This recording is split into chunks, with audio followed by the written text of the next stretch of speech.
यदि उत्तर सिरानी गरेर हात पनि टाउकाभन्दा माथि लगेर यसरी आरामले सुत्नुभयो भने बिउजिन मुस्किल छ।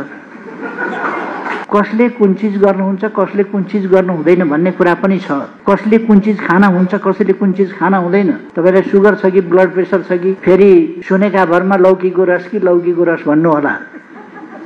ब्लड प्रेसर डाउन भएका बेला लौकीको रस बिहानै स्वाट खाँदाखेरि नराम्रो गर्ने हो कि। डाक्टरसँग परामर्श गरेर उत्तर सिरान गरेर नसुत्नु होला यो धरतीमा, किनभने हाम्रो उत्तरी ध्रुव नजिकै छ जहाँ म्याग्नेटिक छ। उत्तरतिर सिरानी गरेर नसुत्नुहोस्। कहिल्यै पनि सुत्दाखेरि शिरभन्दा माथि हात यस्तो गरेर नसुत्नुहोस्, किनभने मुटुले यहाँसम्मै झट्का फाल्छ। ब्लड प्रेसर त्योभन्दा तल मस्तिष्क पर्छ, मस्तिष्कका साना नसाहरूमा झट्का पर्छ र आघात पर्न सक्दछ। त्यसकारण यदि उत्तर सिरानी गरेर हात पनि टाउकाभन्दा माथि लगेर यसरी आरामले सुत्नुभयो भने बिउजिन मुस्किल छ। कहिले कहिले एकातिर म्याग्नेटले तान्छ नर्थ पोलले, हाम्रो नर्थ नजिकै पोल छ ध्रुवीय म्याग्नेटले तान्छ। अर्कातिर हात माथि पुर्याउनु भएको छ, मुटुले हातको टुप्पासम्म ब्लड फ्याँक्नु पर्यो। टाउको धेरै मस्तिष्कको मसिना नसाहरू चाहिँ बिछ्या पर्छ, उहाँसम्म पुग्ने गरी फ्याँक्दा यहाँ बढ्ता धक्का लाग्न सक्छ। मुटुलाई स्वस्थ राख्नका लागि मोबिलिटी आवश्यक छ। अंग्रेजी शब्द मोबिलिटी, मुभमेन्ट, नेपाली शब्द मुटु। मुटु र मोबिलिटी मुभमेन्टको अत्यन्त अन्योन्याश्रित सम्बन्ध छ। मुभमेन्ट बन्यो मुटु छ, मुभमेन्ट सिद्धियो मुटु विक। त्यसकारण जेल बस्ने मान्छेहरूको मुटु हार्ट एट्याक त्यति हुँदैन, खाना पाएर बोसो लागेकै हुँदैन, कहाँबाट एट्याक हुनु। तर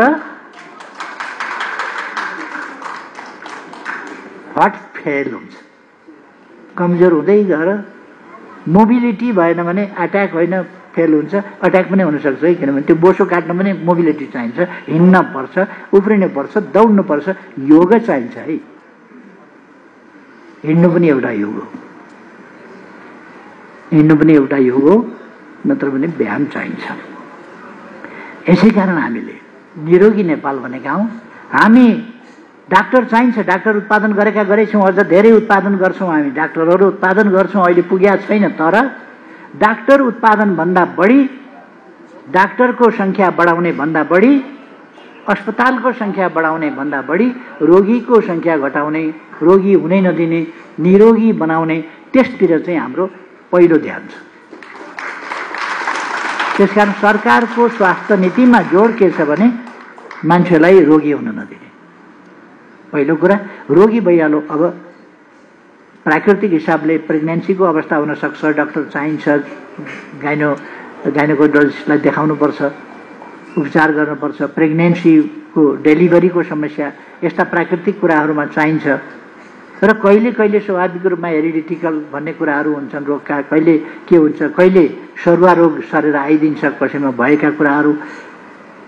यस्ता अनेक कुराले चाहिएको हुन्छ। ट्रमाका स्थितिहरू हुन्छन्, अचानक केही परिदिन्छ, त्यस्ताका लागि डाक्टर चाहियो, अस्पताल चाहियो, चिकित्सा चाहियो, सबै उपकरण चाहिए, औषधि चाहियो, सबै यी पनि चाहिन्छ। हामीले तयार राख्नुपर्छ।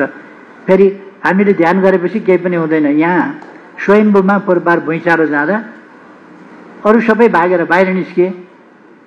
एक थरी परमपितापट्टि अत्यन्त आस्था भएका, प्रभुले बचाइहाल्नुपर्छ भन्ने गुरुले भनेछन्, बस केही हुँदैन, प्रभुले बचाइहाल्नुहुन्छ, प्रभु हुनुहुन्छ, रक्षा गर्नुहुन्छ। हुर्र भागेर बाहिर निस्किया भए यस्तैमा थिए, माथि सानो थियो, भाग्न सक्थे, खुर्र बाहिर निस्किने ठाउँ थियो।